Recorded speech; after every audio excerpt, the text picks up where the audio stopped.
Greetings in the name of Lord and Savior Jesus Christ. Dear brothers and sisters, దేవుని మహాకృపను బట్టి ఈ యొక్క ఆన్లైన్ జూమ్ ప్లాట్ఫామ్లో మనం బైబిల్ అధ్యాయం ప్రారంభించుకోవడానికి దేవుడు చూపిన మహాకృపను బట్టి దేవునికి వందనాలు. ఈరోజు మనము ఆది కాండము పరిచయము మరియు అవుట్లైన్ మనం చూసుకుందాం.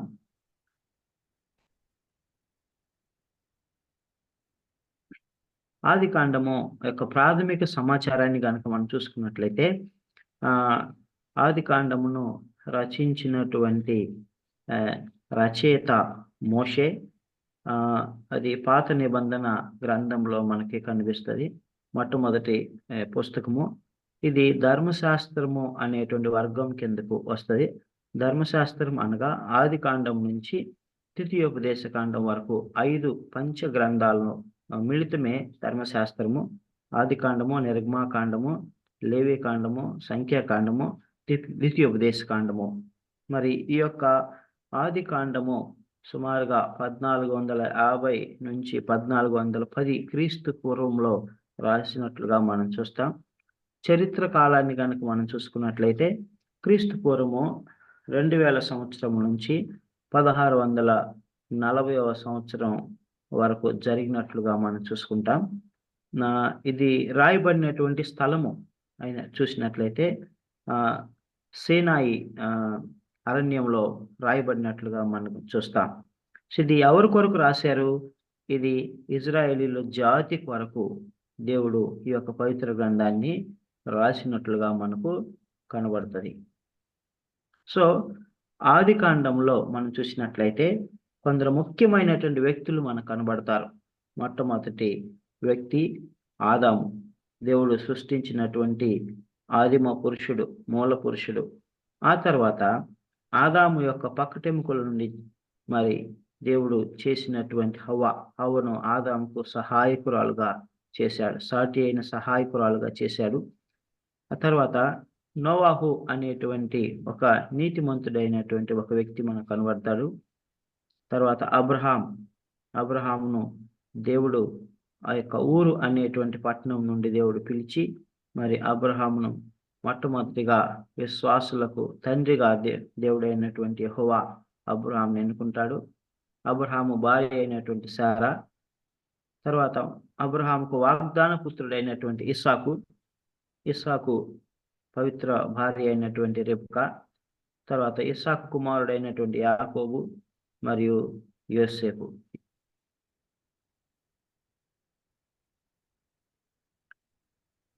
సో ఈ యొక్క ఆది కాండంలో కనుక మనం చూసినట్లయితే ముఖ్యమైనటువంటి కొన్ని ప్రదేశములు మనకు కనబడతాయి.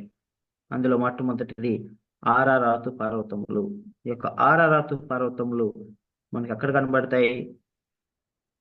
దేవుడు నోవాహుకు ఒక ఓడను చేయమని చెప్పినప్పుడు ఆ మహా గొప్ప ఓడను మరి ఆయన చేసిన తర్వాత జలప్రళయం వస్తుంది.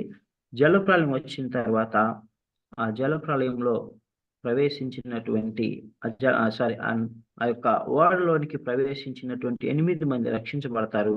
మరియు ఆ జల ప్రళయమునకు, ఆ వర్షమునకు ఆ యొక్క ఓడ నీళ్ళ పైకి, పర్వతంలో పైకి కూడా అది వెళ్తుంది.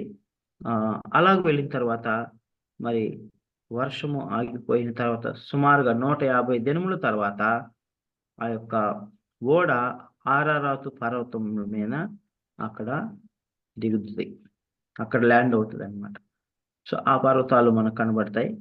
తర్వాత బాబేలు గోపురం, బాబేల్ టవర్ మనకు కనబడుతుంది. ఈ యొక్క బాబేల్ టవర్ యొక్క ఉద్దేశ్యము ఏంటంటే మరి ఆ దినముల్లో ఉన్నటువంటి ప్రజలు బహు తెలియగలిగిన వారై ఆకాశమంత ఎత్తుగా మనము ఈ యొక్క బాబేలు గోపురాన్ని నిర్మించి ఆకాశంలోనికి ఎక్కిపోదాము అని వారు మరి తలుస్తారు. అప్పుడు దేవుడు అక్కడ వారి యొక్క భాషలను తారుమారు చేసి ఆ పనిని వారు విరమించేలాగా చేస్తారు. తర్వాత ఊరు అనేటువంటి పట్టణం మనం చూసినట్లయితే అబ్రహాము యొక్క స్వస్థలము. అబ్రహాము రక్షణ పొందక ముందు ఆ పట్టణంలో ఉండేవాడు. దేవుడు అబ్రహాముని ఆ ఊరు పట్టణం నుండి పిలిచాడు. తర్వాత హారాను అనేటువంటి ప్రాంతం మనకు కనబడుతుంది. అబ్రహాం తన యొక్క యాత్రలో హారాను ప్రాంతానికి కూడా వస్తాడు. ఆ తర్వాత కనాను దేశంలో షెకెం అనేటువంటి ప్రాంతం మనకి కనిపిస్తుంది. ఆ షెకెం అనేటువంటి ప్రాంతంలో అబ్రహాము ఆయన యాత్ర చేసినట్లుగా మనకు కనబడుతుంది. అయితే ఇస్సాకు కూడా ఆ ప్రాంతంలో గుండా వెళ్ళినట్లు, అన్నిటికంటే ముఖ్యంగా యాకోబు ఆ యొక్క షెకెంలో మరి బేతేలుకు వెళ్ళవలసి ఉండగా ఆ మార్గ మధ్యంలో ఆ షెకెంలో ఆయన డేరాలు వేసుకొని అక్కడ నివాసం చేసి మరి అక్కడ వారితో సంధి చేసుకోవడానికి మరి ప్రయత్నించినప్పుడు తన కుమార్తె అయినటువంటి దీనా భ్రష్టమైపోతుంది. అది షెకెం అనేటువంటి ప్రాంతము. ఆ తర్వాత హెబ్రోన్ మనకు కనిపిస్తుంది. బెయేర్షెబా అనేటువంటి ప్రాంతం కూడా మనకు కనబడుతుంది. దెన్ బేతేల్ దేవుని యొక్క ఇల్లు, ది హౌస్ ఆఫ్ గాడ్ అని మనకి బేతేలు కనబడుతుంది.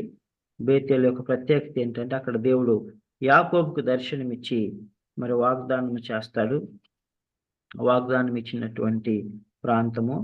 దేవుని యొక్క దూతలు పైకి ఆకాశం నుండి భూమి మీదకి, మరి భూమి నుండి ఆకాశానికి ఒక నెచ్చిన మన ఎక్కుతూ తిరుగుచూ ఉన్నటువంటి ప్రాంతము. ఆ తర్వాత ఐగుప్తు కూడా మనకి కనబడుతుంది. సో ఆదికాండాన్ని కనుక మనం గమనించినట్లయితే దీన్ని మనం 2 విధాలుగా విభజించుకోవచ్చు. మంచిగా ఈ యొక్క గ్రంథాన్ని అర్థం చేసుకోవడానికి 2 విభాగాలుగా మనం చూసుకోవచ్చు. మొదటిది మనిషి యొక్క ప్రారంభ చరిత్ర. అది ఆదికాండము 1వ అధ్యాయం నుంచి 12వ అధ్యాయం వరకు మనకు కనబడుతుంది. అందులో మరి 7 భాగాలు, 7 సబ్ డివిజన్స్ మనకు కనబడతాయి. మొట్టమొదటిది క్రియేషన్, సృష్టి వృత్తాంతము 1-2 అధ్యాయాల్లో మనకు కనబడుతుంది. మరి ఆకాశమును భూమిని, భూమిపై ఉన్నటువంటి జీవాన్ని సమస్తమును దేవుడు 1వ అధ్యాయంలో సృష్టిస్తాడు. మరియు 2వ అధ్యాయంలో మరి ఆదామును అవ్వను సృష్టించినటువంటి విధానాన్ని అక్కడ స్పష్టంగా రాస్తాడు. అది మొదటి భాగం. 2వ భాగానికి మనకు వచ్చినట్లయితే మనిషి యొక్క పతనము, ఫాల్ ఆఫ్ మెన్, అది 3వ అధ్యాయంలో మనకు కనబడుతుంది. మరి అవ్వ ఆదాములు ఆ సర్పము చేత ఎలాగ మోసగించబడ్డారు, వారి మీదకి వచ్చినటువంటి శాపం ఏంటి అనేటువంటిది మనకు అక్కడ కనబడుతుంది. ఆ తర్వాత దేవుడు వారికి ఒక జంతువుల చర్మాలను తీసి వారికి ఎలాగ చొక్కాలు కుట్టించి వారి నగ్నత్వాన్ని కప్పాడో మనకు అక్కడ కనబడుతుంది. 3వ భాగం మనకు చూసినట్లయితే, 3వ విషయం మనం చూసినట్లయితే జలప్రళయానికి ముందు ఉన్నటువంటి ప్రపంచం ఎలా ఉంది. జలప్రళయానికి ముందు మరి ఆదాము అవ్వల కుమారులైనటువంటి కయ్యోను ఏబేలు యొక్క వృత్తాంతం మనకు కనబడుతుంది. మరి వారి అర్పణల గురించి మనం చూసుకుంటాం. కయ్యోను అర్పణను దేవుడు అంగీకరించడు, మరియు ఏబేలు అర్పణను దేవుడు అంగీకరిస్తాడు. అప్పుడు కయ్యోను ఏర్చి పెంచుకొని మరి పొలంలో తన సహోదరునటువంటి హేబేలును చంపివేస్తాడు. ఆ తర్వాత మరి ఆ యొక్క కయ్యోని మీదకు శాపం వస్తుంది. కయ్యోను దేవుని సన్నిధి నుంచి మరి దూరంగా వెళ్ళిపోయి ఒక ప్రాంతానికి వెళ్ళిపోతాడు. ఆ తర్వాత 10 మంది వారి యొక్క జీవిత చరిత్ర వృత్తాంతం మనకు కనబడుతుంది. వారు జీవించిన సంవత్సరంలో మనకి కనబడుతుంది. ఆ తర్వాత నోవాహు దినముల్లో ఉన్నటువంటి ప్రపంచము మనకు కనబడుతుంది. ఆ దినముల్లో వారు బహుదుష్టులుగాను, వారు బహు తినుచు త్రాగుచు పెండ్లి చేసుకొనుచు వారు జీవిస్తూ ఉన్నారు. వారి పాపము ఆకాశం అంత ఎత్తుకు వెళ్ళినప్పుడు దేవుడు ఈ యొక్క జనాన్ని సృష్టించినందుకు, ఈ ప్రజలు నేను సృష్టించినందుకు పశ్చాత్తాపడుతున్నాను, వీరిని నేను మరి చంపివేస్తాను అని, వీరిని నశింపు చేస్తాను అని దేవుడు అనుకుంటాడు, పశ్చాత్తాపడతాడు. సో ఆ విషయాలు మనకు ప్రళయానికి ముందు ఉన్నటువంటి ప్రపంచంలో మనకు కనబడతాయి. ఆ తర్వాత మరి నోవాహు జల ప్రళయము విషయాలు మనకు 6వ అధ్యాయం నుండి 9వ అధ్యాయం వరకు మనకు ఉంటాయి. ఆ తర్వాత 10వ అధ్యాయంలో మొత్తము దేశములు పట్టికుంటుంది. నోవాహు కుమారులు షేము, హాము, యాపేతుల యొక్క వంశావళులు, వారు నివసించిన దేశాలు, వారి పట్టికలు మనకు కనబడతాయి.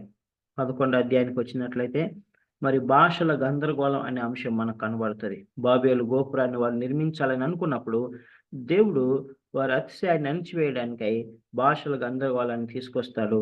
అప్పుడు వారు బాబేలు గోపురాన్ని విరమించుకుంటారు. ఆ తర్వాత మరి అబ్రహాము వంశావళిని గురించి మనము 7వ విషయంగా చూసుకుంటాం. అది 11వ అధ్యాయంలో మనకి 10వ వచనం నుంచి 32వ వచనం వరకు మనకు కనబడుతుంది. ఇది మొదటి భాగము. మనిషి యొక్క ప్రారంభ చరిత్రలో ఈ యొక్క 7 విషయాలు మనకు కనబడతాయి. క్రియేషన్, సృష్టి వృత్తాంతము, మనిషి పతనము, జల ప్రళయానికి ముందున్న ప్రపంచము, నోవాహు జల ప్రళయము గురించిన విషయాలు, దేశాల పట్టిక, భాషల గందరగోళం, అబ్రహాం వంశావళి. మరి 2వ భాగానికి కనుక మనం వచ్చినట్లయితే ఇక్కడ దేవుడు ఎంచుకున్నటువంటి పితృస్వాముల వృత్తాంతం మనకి ఇక్కడ కనబడుతుంది. ఎలాగో మరి అబ్రహాం మొదలుకొని దేవుడు తనకంటూ ఒక ప్రత్యేకమైనటువంటి జనముగా, ప్రతిష్ఠించబడిన జనముగా, స్వకీయ జనముగా ఇజ్రాయేల్ జాతిని ఎన్నుకోవడానికి ప్రారంభించినటువంటి దినాలు. మొదటిగా అబ్రహాం దేవుడు ఎన్నుకున్నాడు.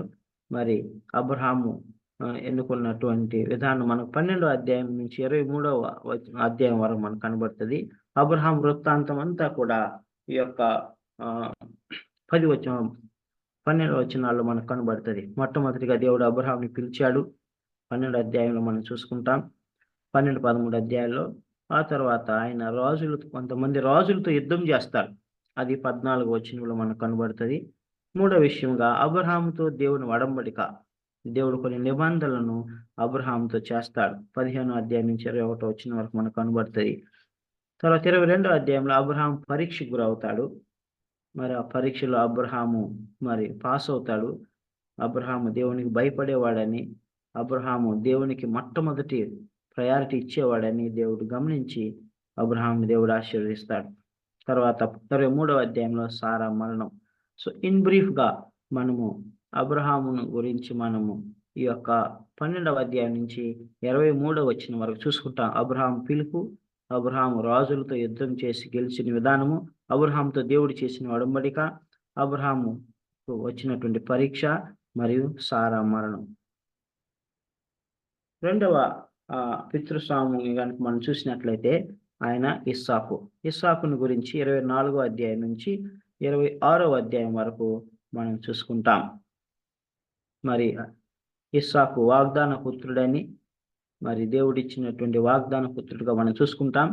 ఈయనకు మెసొపొటేమియా నుండి మరి ఒక వధువును దాసుడైనటువంటి ఎలియాజరు తీసుకొస్తాడు.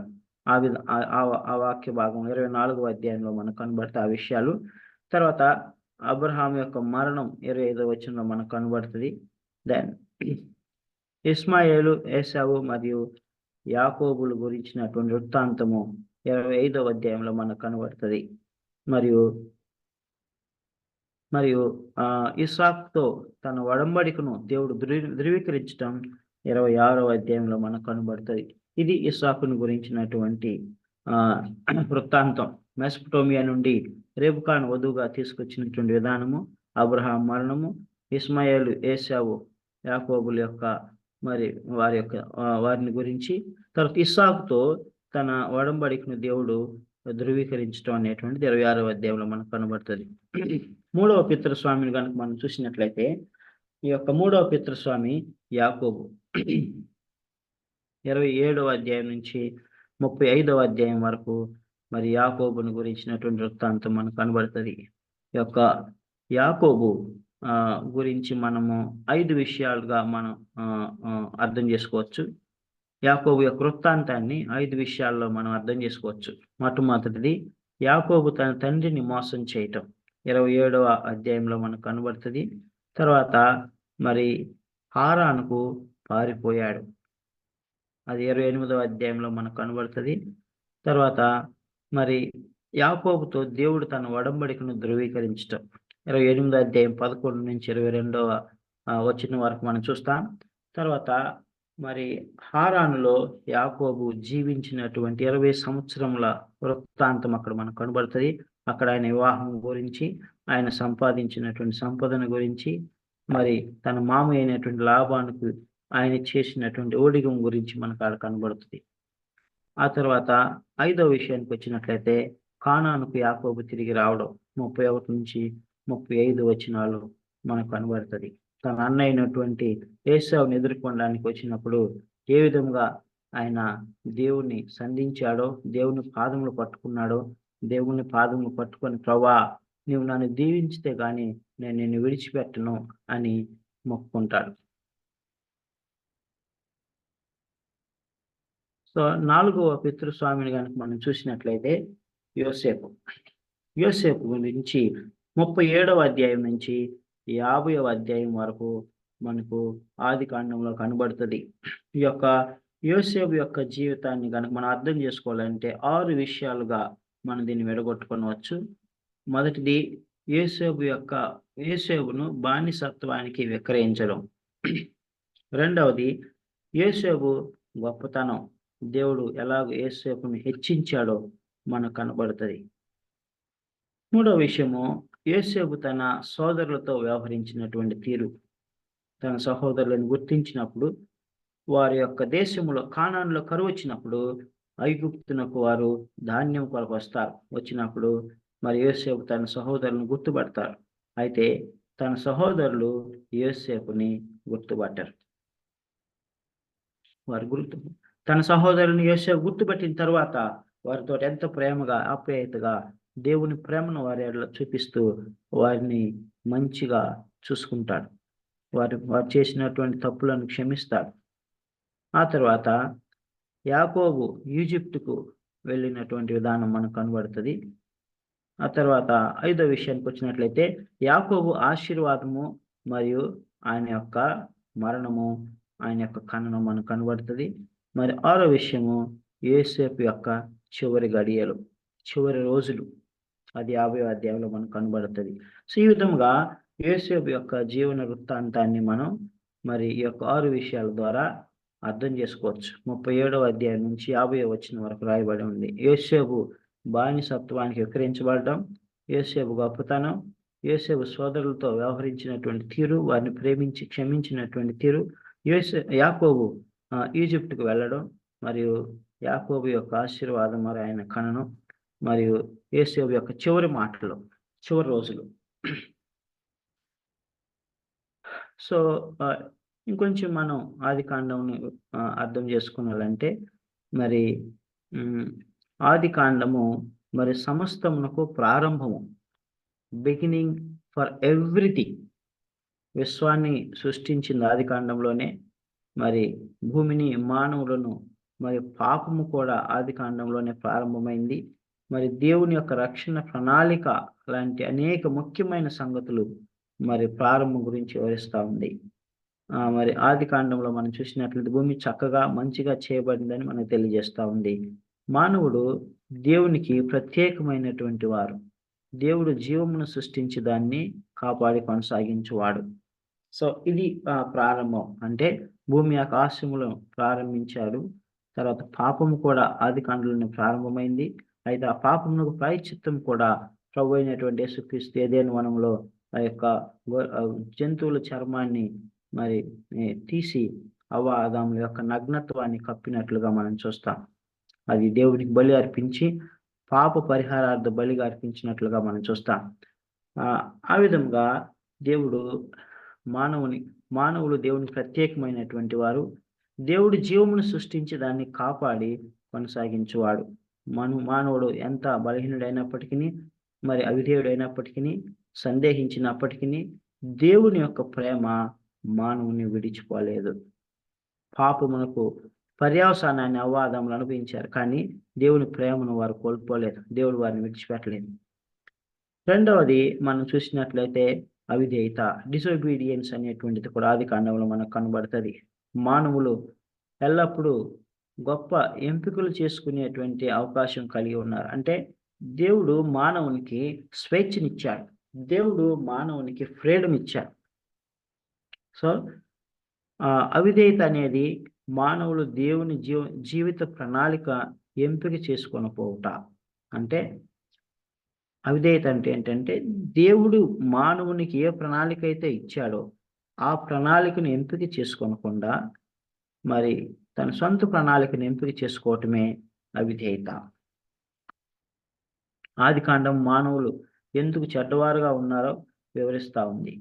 మరి వారు తప్పుడు మార్గం ఎంపిక చేసుకొని ఉన్నారు. బైబిల్లోని గొప్ప నాయకులు కూడా దేవుని విఫలము చేసి అవిధేయత చూపించారు. పాపము అనేటువంటిది కూడా మనకు ఆదికాండంలో కనబడుతుంది. పాపము మనిషి జీవితాన్ని నాశనం చేస్తుంది. పాపము మనిషి జీవితాన్ని నాశనం చేస్తుంది. అది మనం దేవునికి అవిధేయత చూపినప్పుడు కలుగుతుంది. దేవుని యొక్క మార్గంలో జీవించుట ద్వారా జీవితము ఫలభరితంగాను, సంపూర్ణంగాను ఉంటుంది. అయితే అవిధేయత చూపించినప్పుడు పాపము మనలోనికి వస్తుంది. రోమా పత్రిక 5వ అధ్యాయం 12వ వచనంలో మనం ఈ మాటలు చూసుకుంటాం. అక్కడ ఏమంటాడంటే, మరి ఒక్క మనిషి అవిధేయత వలన, ఒక్క మనిషి పాపం వలన మరి ఈ లోకంలోనికి ప్రతి మనిషిలోని కూడా పాపం వచ్చింది మరియు మరణము వచ్చింది అని మనం చూసుకుంటాం. అది ఆదాము ద్వారా. సో మూడవ విషయాన్ని, నాలుగో విషయాన్ని మనం చూసుకున్నట్లయితే వాగ్దానములు మనకు బైబిల్ గ్రంథంలో కనబడతాయి. ఆదికాండములో ముఖ్యంగా కనబడతాయి. దేవుడు మానవులకు సహాయం చేసి కాపాడుటకు వాగ్దానములు చేయును. మరి ఈ రకమైన వాగ్దానమును నిబంధన అని కూడా అంటారు. దేవుడు ఎల్లప్పుడూ తన వాగ్దానం నెరవేర్చేవానిగా ఉంటాడు. మరియు దేవుడు మనల్ని ప్రేమించుటకు, క్షమించుటకు, అంగీకరించుటకు వాగ్దానములు చేసి ఉన్నాడు. ప్రియమైనటువంటి దేవుని బిడ్డలారా, ఈ వాగ్దానములు ఏంటంటే సూచనలు అన్నమాట. దేవుడు వాగ్దానం ఇచ్చి మర్చిపోయే దేవుడు కాదు. అయితే మనము వాగ్దానములను నమ్మే విషయంలో కొన్నిసార్లు మనం అవిశ్వాసాన్ని కనబరుస్తాం. అయితే దేవుడు నమ్మదగిన వాడు. మరొక విషయాన్ని కనుక మనం చూసుకున్నట్లయితే విధేయత అనేటువంటి విషయం కూడా మనకు ఆదికాండంలో కనబడుతుంది. విధేయత అంటే పాపమునకు వ్యతిరేకమైనది విధేయత.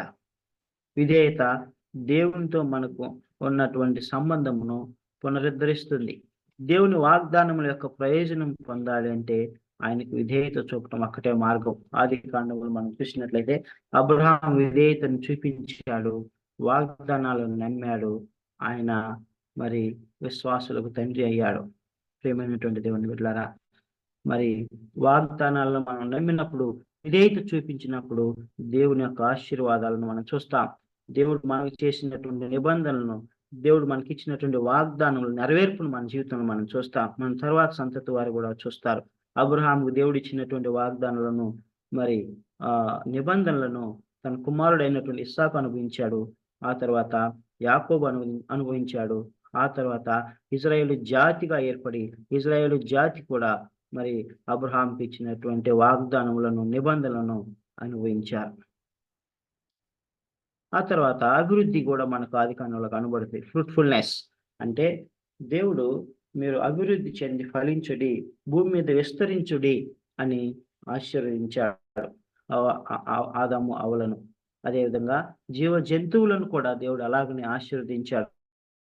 అభివృద్ధి అనేది వస్తురూపకమైనటువంటి ఆస్తుల కన్నా లోతైనది. నిజమైన అభివృద్ధి అనేది దేవునికి విధేయత చూపుడు ద్వారా వచ్చు ఫలితమే. మానవుడు దేవునికి విధేయత చూపినప్పుడు వారితోనూ, ఇతరులతోనూ, దేవునితోనూ శాంతి సమాధానం లభిస్తూ ఉంది. సో మూల కారణం ఏంటంటే మనం అభివృద్ధి చెందాలన్నా, మనం ఫలించాలన్నా, మనం శాంతి సమాధానములతో జీవించాలన్నా మరి మనము విధేయత చూపించాలి, దేవునికి విధేయత చూపించాలి. ఆ తర్వాత ఇశ్రాయేలు ఒక జాతిగా అవతరించిందని ఆదికాండంలో మనం చూస్తాం. ఇశ్రాయేలు ఒక జాతిగా దేవుడు ఏర్పరిచిన విషయం మనకు ఆదికాండంలో కనబడుతుంది.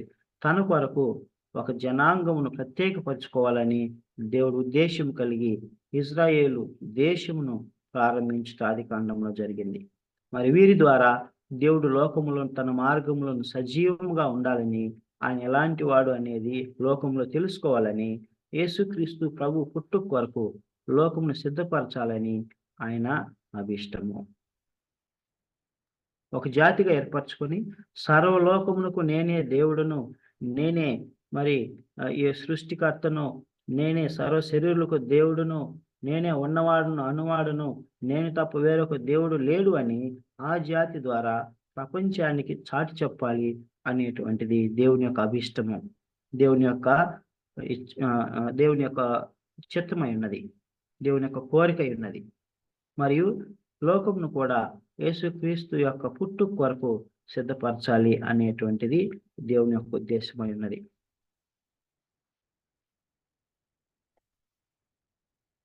కాబట్టి ఆది కాండాన్ని మనం చూసుకున్నట్లయితే ఈ విధంగా మనకు ఆది కాండం యొక్క వృత్తాంతము అర్థమవుతుంది. ఈ విధంగా మనం అర్థం చేసుకోవచ్చు.